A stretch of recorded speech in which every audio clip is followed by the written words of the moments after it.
The objective of today is to show you firsthand the damage from the incident in February. When we had the Arctic vortex, the pipes froze and burst in multiple locations, and that has been the sticking point for repairs going forward.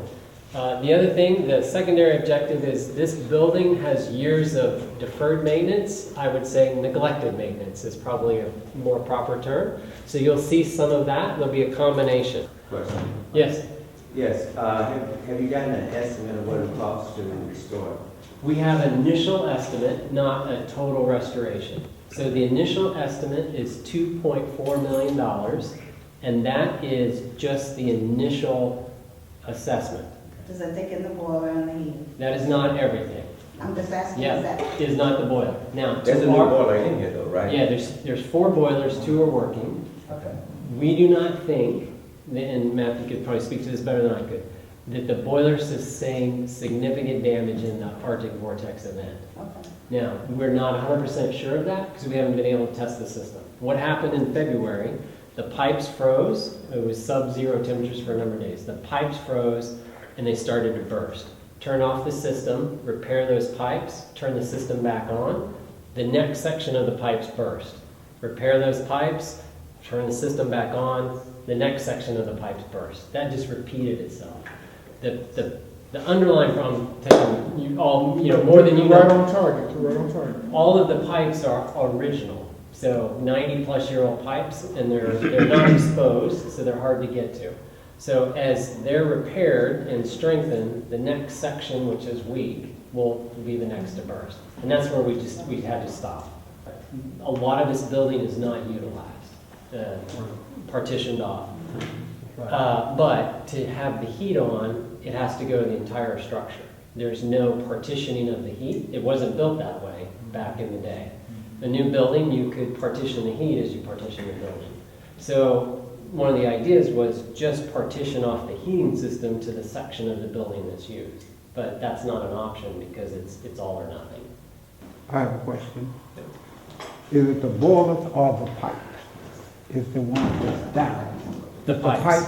And not the boiler? Correct. Okay. But that's not to say that the boilers don't need work. The boilers do need work. Yeah. Yeah, I understand that, but I was just wondering if the boilers all the way was out. It's just basically pipes? Yep. Okay. Yeah. Okay. The cause of closing the school in February was the bursting pipes and the inability to repair them without At that that just continuing. Okay, I understand. So the 2.4 is what's observable, is to repair the observable damage. Okay. So I equate this to when I had hail damage on my car, and the insurance company said it'll be $8,000 to repair your hail damage. I took it to the body shop, and it turned out to be like $15,000 because there's stuff they couldn't see initially. Same, I had a roof, same thing. That 2.4 is what they can see, and they have told us once we get behind there, those pipes, and after that it's pure speculation, but that was 6 to 8 million. I have a question. Was the building insured? The building is insured. Okay. How How much does the insurance pay? Well, we haven't settled the claim yet. And let me tell you this. I think we all know insurance companies aren't in the business of paying claims. I understand that.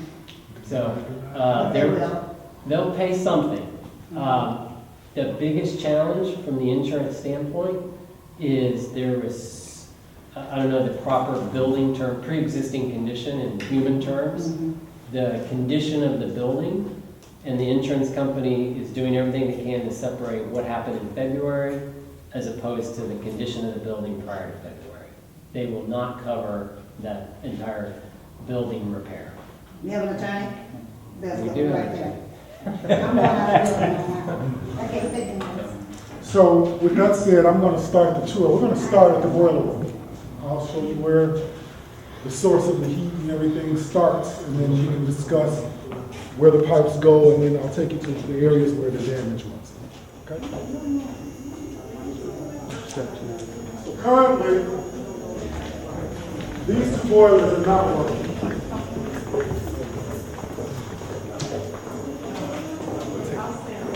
That's what they replaced out of the boiler, the old coils that were leaking. Wow.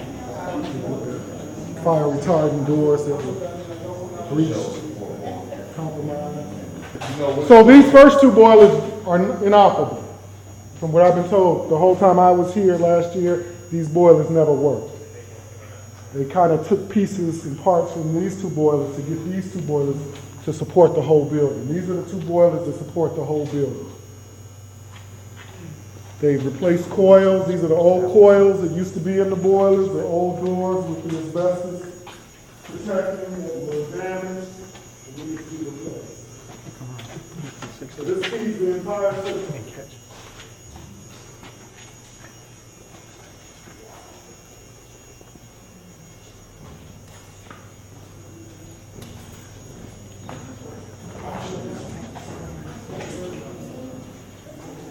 Walk to the other side, that's what they're gonna come up.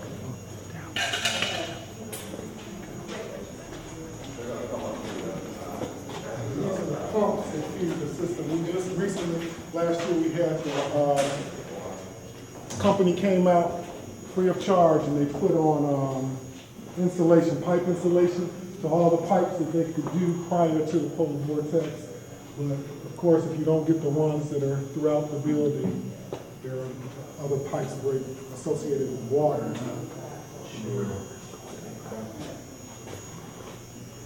And as you can see, this room fills up with water often. You can tell by.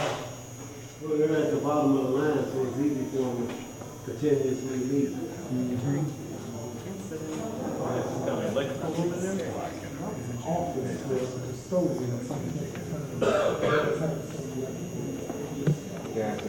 We had to put in a temporary alarm system because here's our alarm control panels. In addition to the flooding caused damage throughout the electrical system for the alarm. So that's why we had to put in a temporary alarm system.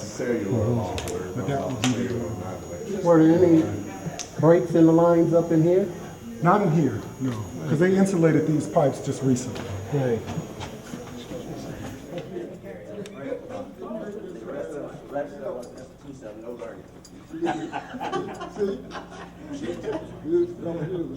This room, because this is where the tower and some of the mechanicals for the system are housed above this. Now you come in and hit it, and you can see all of the tiles and the water stains. It rained in here. I mean, absolute rain, pouring down rain. So this was one of the worst areas as far as flood. Just kind of, you can see the water damage along the wall, all four walls.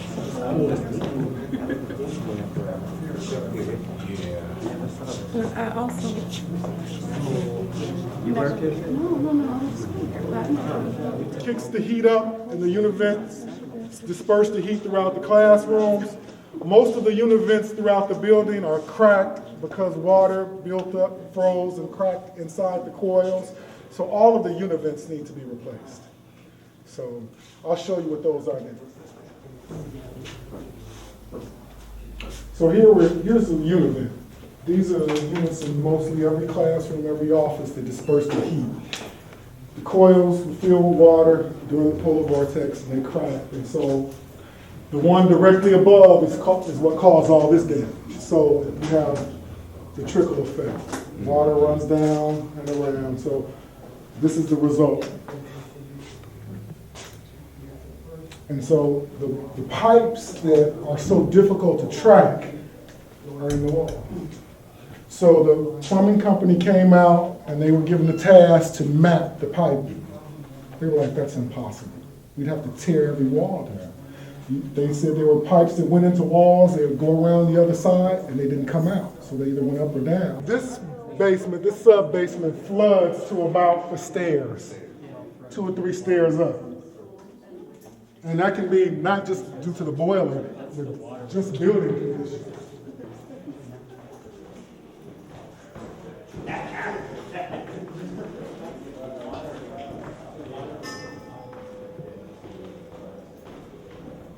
So what are we looking at now, Howard? This is a sub-basement that's usually flooded. It looks like it was built to be flooded almost. So it floods to about up here, times up here, depending on the rain.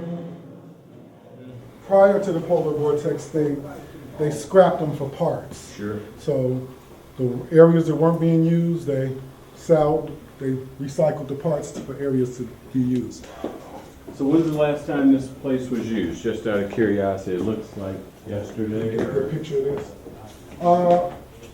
We had to leave this because I was the school operations manager here, in February. Okay.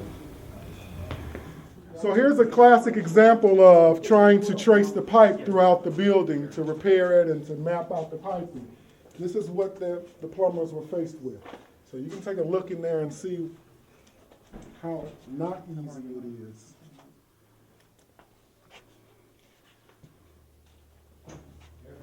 Yeah, there's an air conditioning duct here, but there are pipes above it and around it.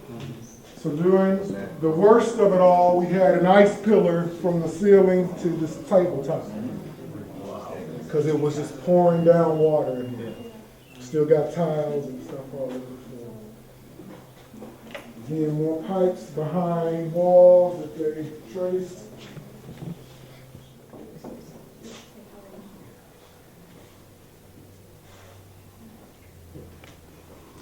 So the other piece on the When you cost I cap wanna off share a pipe like that, today, those two ends, why is that done like that? So in addition to the visible repairs that have to be made, to get a certificate of occupancy, which means to make the building habitable and have the city inspectors sign off that it is habitable, there'll be significant amount of air quality mitigation. You can smell the smell, and then asbestos. So where the damage was done and the floor tiles, for example, were damaged, those will have to be replaced, and those are likely include asbestos because of the year and the age. So there'll be significant cost. We don't have an estimate. We have preliminary estimates on some of that, not all of it, to do that mitigation of both air and asbestos. That'll take special workers and hazmat suits and that whole bit. The permits to do that, follow all the OSHA protocols. So I think these are safe tiles. They're 12 inches. If it's 9 inches, it's asbestos. Yeah. So Yeah, wherever there's they a 9 made inch tile, repairs it's to this asbestos. building when they remodeled it in the 80s or 90s. They made repairs to this, we remodeled certain sections of, so it shouldn't be throughout the whole building that you Yeah. have asbestos. Right. Yeah. These are pretty good. So those are we could see more, but it's representative of what we've seen so far, the water damage, the damage. We can't see the univents. The univents are what connect the pipes. That's where the damage is as well. You can see in the hallway, the pipes are behind the walls, and how difficult it is to get to repair. And again, it was just a series of break, fix, break, fix, break, fix, until we just had to stop.